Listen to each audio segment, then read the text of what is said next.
प्रोनेसिस investor academy के इस brand new video में आप सभी का बहुत बहुत स्वागत है। यूएस मार्केट्स 3 to 4% गिरे हैं। इंडियन मार्केट्स में भी गिरावट आया है। इनफैक्ट सुबह तो बहुत ज़्यादा गिरावट आया था, लेकिन बाद में थोड़ा रिकवरी आया है।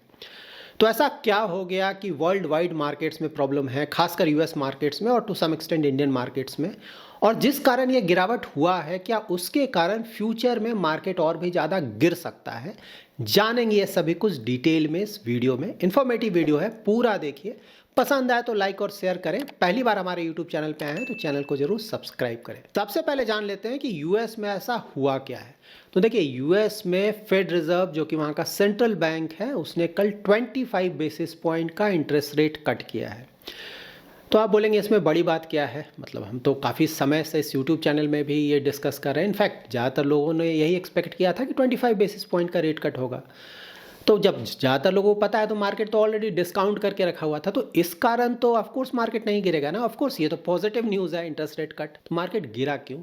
देखिए, नेक्स्ट ईयर फेड रिजर्व का पहले बोलना था, दैट इज़ 2025 में, कि वो 4 रेट कट्स करेंगे। इस साल ऑलरेडी उन्होंने 1% का रेट कट कर दिया, 1% ना। तो अब उनका इंटरेस्ट रेट हो गया 4.25% से 4.5%। तो पहले था कि 4 और रेट कट करेंगे, तो अबाउट 1% के आसपास नेक्स्ट ईयर भी एक्सपेक्टेशन था। लेकिन कल फेड रिजर्व ने बोला है कि 4 रेट कट्स नेक्स्ट ईयर शायद नहीं हो, मोस्टली 2 रेट कट्स ही होगा। तो ऑफकोर्स मार्केट के लिए बहुत बड़ा नेगेटिव न्यूज़ है। तो ये मैंने आप लोगों को कई बार बताया है, इंटरेस्ट रेट कट किसी भी इकोनॉमी के लिए बहुत अच्छा होता है, ठीक है। और ज़्यादा इंटरेस्ट रेट किसी भी इकोनॉमी के लिए अच्छा नहीं होता है। लेकिन अनफॉर्चुनेटली इकोनॉमीज़ में इंटरेस्ट रेट बढ़ाना पड़ता है, अनफॉर्चुनेटली, क्योंकि इन्फ्लेशन कभी कभी बहुत ज़्यादा हो जाता है, ठीक है। तो इन्फ्लेशन जब बहुत ज़्यादा होता है तो मजबूरी में इंटरेस्ट रेट बढ़ाना पड़ता है, ठीक है। आइडियल कंडीशन में कोई भी इकोनॉमी नहीं चाहेगा कि इंटरेस्ट रेट बढ़ाने की नौबत आए। इंटरेस्ट रेट कम ही रखना चाहेगा, क्योंकि इकोनॉमी के लिए अच्छा है। मजबूरी में कभी कभी इंटरेस्ट रेट बढ़ाना पड़ता है। तो यहाँ पे जब भी इंटरेस्ट रेट कम होगा तो ऑफकोर्स ये इकोनॉमी के लिए बहुत अच्छा है। क्यों अच्छा है? देखिए, इंटरेस्ट रेट कम होगा तो जैसे हमें लोन लेना है, घर खरीदना है, कार खरीदना है, कंज्यूमर ड्यूरेबल्स खरीदना है, तो ऑफकोर्स हम सस्ते रेट पे लोन ले सकते हैं। तो अगर इंटरेस्ट रेट कम होता है, हम ज़्यादा लोन लेंगे, ज़्यादा सामान खरीदेंगे, कंजम्पशन बढ़ेगा। उसी तरह से कंपनीज़ भी तो लोन लेती हैं ना अपने एक्सपेंशन के लिए। तो कंपनीज़ के लिए भी अगर सस्ते रेट पे लोन मिल रहा है तो बहुत अच्छा है। लार्ज कैप के लिए तो अच्छा है ही, लेकिन उससे भी ज़्यादा अच्छा है छोटी कंपनीज़ के लिए, क्योंकि वहाँ उन्हें लोन लेने में प्रॉब्लम होता है ना, खासकर हायर इंटरेस्ट रेट। सबके लिए अच्छा है। तो ओवरऑल इकोनॉमी के लिए अच्छा है। जब इकोनॉमी के लिए अच्छा है तो स्टॉक मार्केट के लिए अच्छा है। तो ऑफकोर्स स्टॉक मार्केट को ये पसंद नहीं आया, इसीलिए स्टॉक मार्केट यूएस में बुरी तरह से गिरे हैं। तो सबसे पहले देख लेते हैं कि यूएस मार्केट का हाल क्या है, और साथ ही जो दूसरे एसेट क्लासेज हैं उनका हाल क्या है। फिर मैं आपको कोरिलेट करके समझाऊंगा कि ऐसा क्यों हो रहा है। सबसे पहले यूएस मार्केट देख लेते हैं। देखिए कितनी बुरी तरह से यूएस मार्केट्स गिरा है ना। डॉ जोन्स 2.6%, S&P 500 ऑलमोस्ट 3%, नैस्डैक 3.6% के आसपास, और रसेल 2 के जो कि इनका स्मॉल कैप का इंडेक्स है, वो 4.4% के आसपास गिरा है। कंप्लीट ब्लड बाथ हुआ था यूएस मार्केट्स में। बट ये तो क्लियर हो गया क्यों गिरा था। अब देख लेते हैं बॉन्ड्स। तो यूएस 10 ईयर अगर आप देखेंगे ना तो बढ़ ही रहा था पहले से, अब और बढ़ गया, 4.5% भी क्रॉस कर गया है। क्यों क्रॉस कर गया है?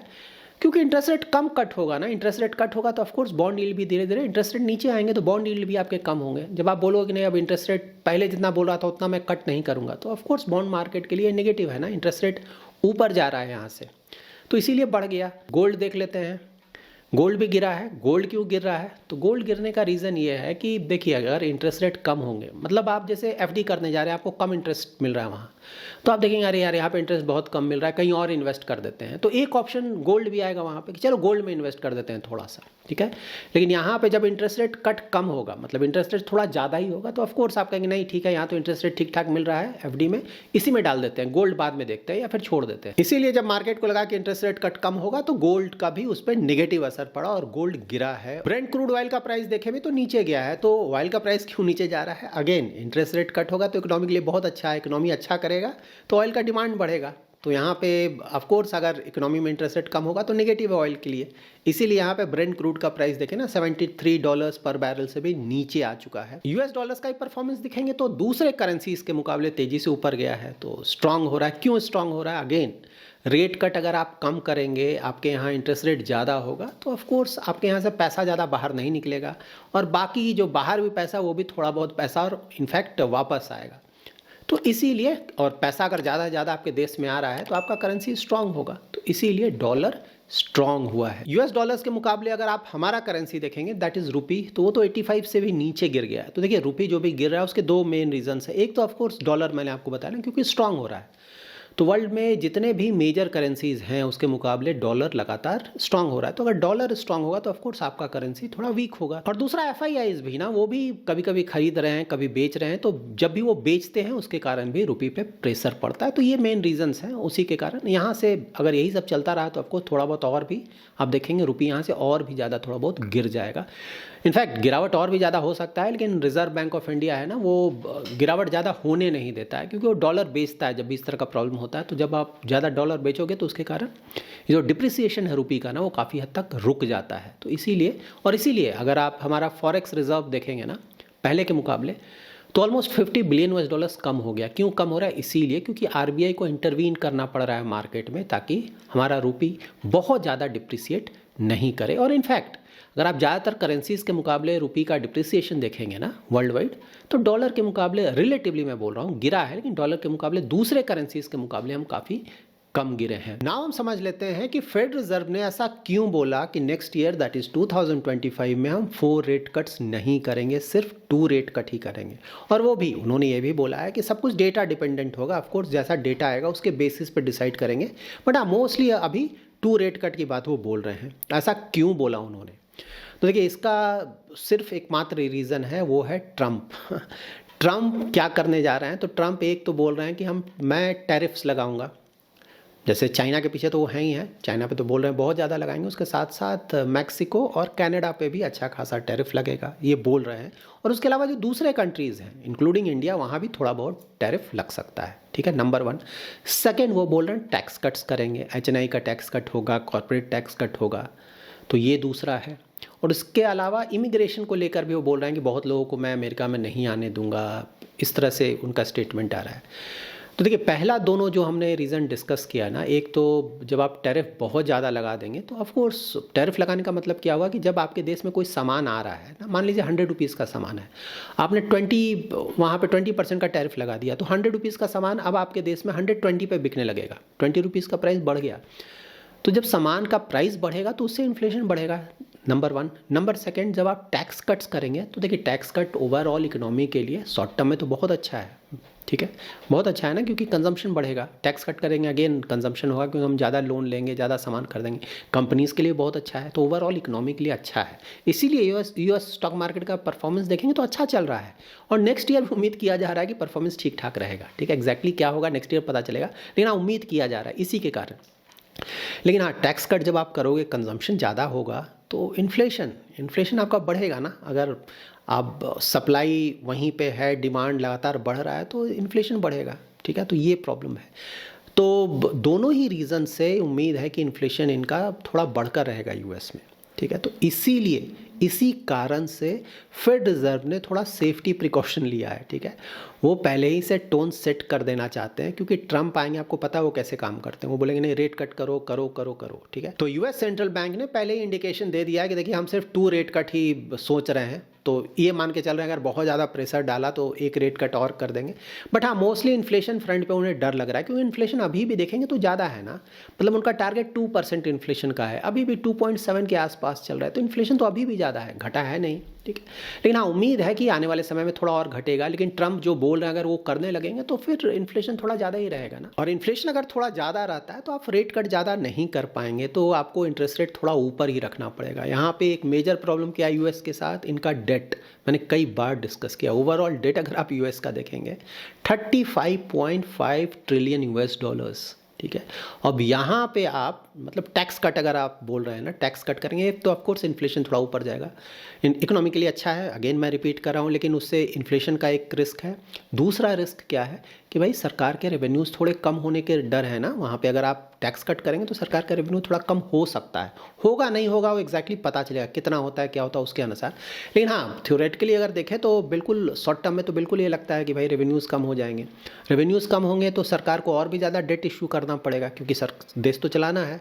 तो डेट आपका ऑलरेडी बहुत ज़्यादा है, उस पर इतना ज़्यादा आप इंटरेस्ट पे कर रहे हैं, उस पर और भी ज़्यादा डेट लेंगे तो इकोनॉमी में क्या होगा, प्रॉब्लम आ सकता है ना। यहाँ पे कुछ लोगों को लग सकता है कि ये सब यूएस में चल रहा है ना, इंडियन मार्केट्स क्यों गिर रहा है, इंडियन मार्केट्स पे क्यों फ़र्क पड़ रहा है, हम ये डिस्कस क्यों कर रहे हैं। तो देखिए, इंडियन मार्केट्स पे इसलिए फ़र्क पड़ रहा है क्योंकि यूएस का जो इकोनॉमी है ना, उसे वर्ल्ड का पावर हाउस बोला जाता है, इंजन ऑफ ग्रोथ बोला जाता है। क्यों बोला जाता है? यूएस का जो जीडीपी है, वर्ल्ड के टोटल जीडीपी का 25% के आसपास अकेले है, 1/4, ठीक है। उसके बाद उसका जो स्टॉक मार्केट है वर्ल्ड का सबसे बड़ा है, पूरे वर्ल्ड का अगर आप मार्केट कैपिटलाइजेशन देखेंगे ना स्टॉक्स का, तो उसका अकेले 50% यूएस है, इतना ज़्यादा बड़ा है। और उससे भी बड़ा, सबसे बड़ा स्ट्रेंथ यूएस का क्या है? US dollars. एक समय था जब ना 70% से भी ज़्यादा वर्ल्ड ट्रेड है यूएस डॉलर्स में हुआ करता था, अब तो वो घटा है, लेकिन अभी भी 50% के आसपास है। तो ये ट्रेड का मतलब क्या हुआ? जैसे इंडिया को ऑयल खरीदना है सऊदी अरेबिया से, ठीक है, तो सऊदी अरेबिया में आप रुपी नहीं दोगे, वहाँ आपको डॉलर देना पड़ेगा, आप डॉलर दोगे तब आपको वो तेल मिलेगा। उसी तरह से और भी जो ट्रांजेक्शन है वर्ल्ड वाइड, ज़्यादातर अभी भी यूएस डॉलर्स में होते हैं, ठीक है। तो यहाँ पे अगर आप इंडिया का डेटा देखेंगे ना, तो यूएस में अगर हम टोटल इंपोर्ट्स को देखें तो टोटल इंपोर्ट का सिर्फ 5% हमारा यूएस से होता है। लेकिन टोटल इंपोर्ट में अगर आप डॉलर का कंट्रीब्यूशन देखें, इंडिया का जो टोटल इंपोर्ट है उसमें, तो 86% जो हम इंपोर्ट होता है उसमें हम डॉलर में पेमेंट करते हैं, ठीक है। उसी तरह से एक्सपोर्ट, टोटल एक्सपोर्ट का सिर्फ 15% के आसपास ही हम यूएस में एक्सपोर्ट करते हैं। लेकिन टोटल अगर आप पेमेंट देखेंगे ना यूएस डॉलर्स में, तो 86% का जो इन्वॉइसिंग होता है वो यूएस डॉलर्स में होता है। इनफैक्ट इसीलिए ट्रंप ने कुछ दिनों पहले, आप लोगों ने सुना होगा ना या पढ़ा होगा, ट्रंप ने बोला था कि ब्रिक्स अगर ट्राई करता है कि कोई दूसरा करेंसी लाएगा जो कि ना राइवल करेगा यूएस डॉलर्स के साथ, तो मैं सब पे बहुत ज़्यादा टैरिफ लगा दूंगा। इसीलिए क्योंकि यूएस का जो स्ट्रेंथ है, सबसे बड़ा स्ट्रेंथ है, उसमें से एक बड़ा रीज़न है यूएस डॉलर का स्ट्रेंथ। अगर यूएस डॉलर कमज़ोर होता है ना, तो उसके कारण यूएस का जो सुपर पावर का इमेज है ना, वो बहुत हद तक हिट होगा।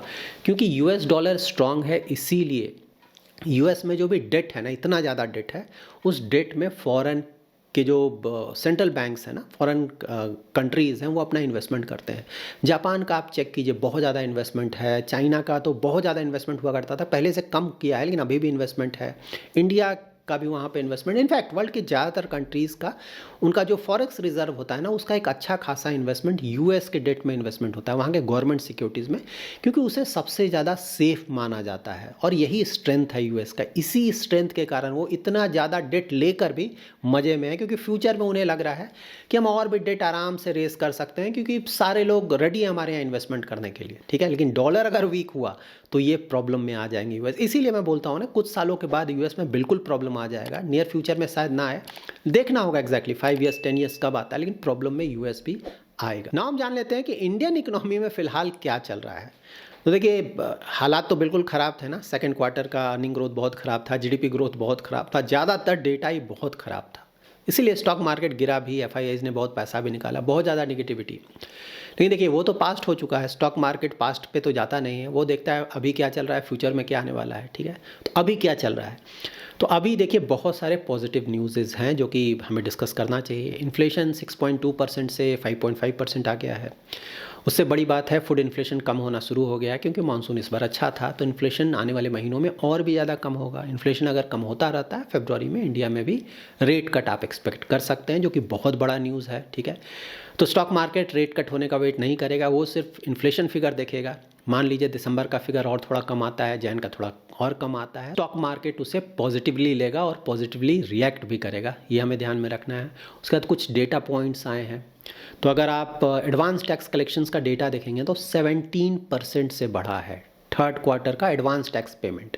एडवांस टैक्स पेमेंट क्या होता है ना, जैसे पर्सनल इनकम टैक्स हो गया, फिर कॉर्पोरेट का जो इनकम टैक्स हो गया ना, वो एस्टिमेट लगाते हैं कि भाई आने वाले समय में कितना हमारा टैक्स आउटगो होगा, उसके आधार पे ही हर एक क्वार्टर में वो थोड़ा थोड़ा एडवांस टैक्स पे करते हैं गवर्नमेंट को। लाइक जून में अगर आप देखें ना तो जून में रफली टोटल टैक्स आउटगो का 15% के आसपास पे कर देते हैं, सितंबर तक 45%, दिसंबर तक 75% और मार्च तक पूरा पे कर देते हैं। तो 15 जून, सितंबर, दिसंबर और मार्च तक इन्हें ये पे करना होता है।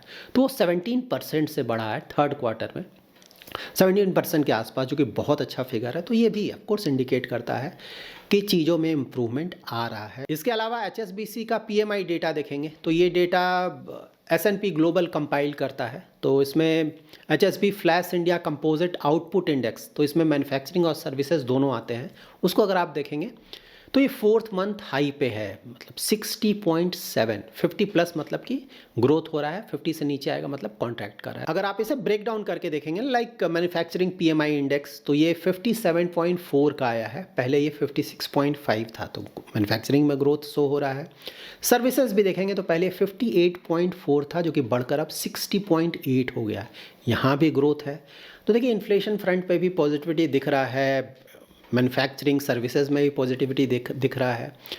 तो यही मैंने बोला था, ज़्यादातर नेगेटिविटी जो था वो जा चुका है, ठीक है। स्टॉक मार्केट फ्यूचर देखता है, अभी ऑफकोर्स थोड़े इश्यूज़ हैं जिसके बारे में मैंने डिस्कस किया, तो इसीलिए मार्केट बहुत ज़्यादा वोलेटाइल है। बट हाँ, जैसे जैसे पॉजिटिव डेटा आने लगेगा ना तो आप देखेंगे कि स्टॉक मार्केट में भी पॉजिटिविटी आएगा। यहाँ पे एक नेगेटिव न्यूज़ भी है जिसके बारे में हमें जानना चाहिए ना। ट्रेड गैप नवंबर में 39% से बढ़ गया है, 37.8 बिलियन US डॉलर्स।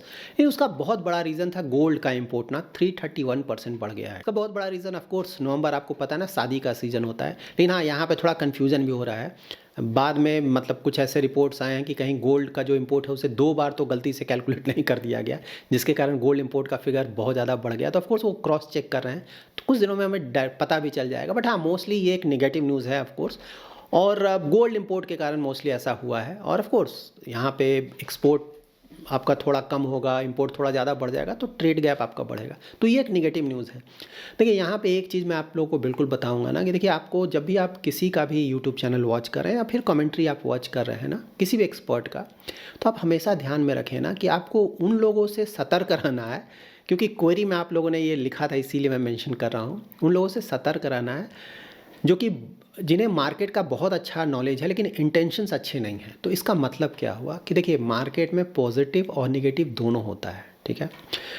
तो अगर किसी को मार्केट का बहुत ज़्यादा नॉलेज है और इंटेंशंस अच्छे नहीं हैं तो वो जो चाहे कर सकता है। मतलब कि आपको जब बोल रहा है सिर्फ पॉजिटिव न्यूज़ बताएगा, नेगेटिव नहीं बताएगा, ठीक है। तो आप पूरी तरह से पॉजिटिव हो गए, या फिर सिर्फ नेगेटिव न्यूज़ बताएगा, पॉजिटिव नहीं बताएगा, तो वहाँ पे आप पूरी तरह से नेगेटिव हो गए। तो ठीक है, तो इन चीज़ों को आप ध्यान में रखें। तो हमेशा ही बैलेंस्ड अप्रोच सही होता है। आपको पॉजिटिव और नेगेटिव दोनों का पता होना चाहिए और उसके बेसिस पे ही आपको अपना डिसीजन लेना चाहिए। तो ऑफ कोर्स ट्रेड का जो गैप आया है नेगेटिव है, मैं बोल ही रहा हूँ, लेकिन हाँ, सिर्फ ये नेगेटिव है, ये इसका मतलब नहीं कि सब कुछ ख़त्म हो गया, ठीक है। बाकी बहुत सारा पॉजिटिव डेटा भी है। और जैन में ऑफ कोर्स थोड़ा देखते हैं ना, जैसे जैसे रिजल्ट्स आने लगेंगे कंपनीज़ का, जो कि पहले के मुकाबले थोड़ा इम्प्रूव होगा, तो वो पॉजिटिविटी लाएगा।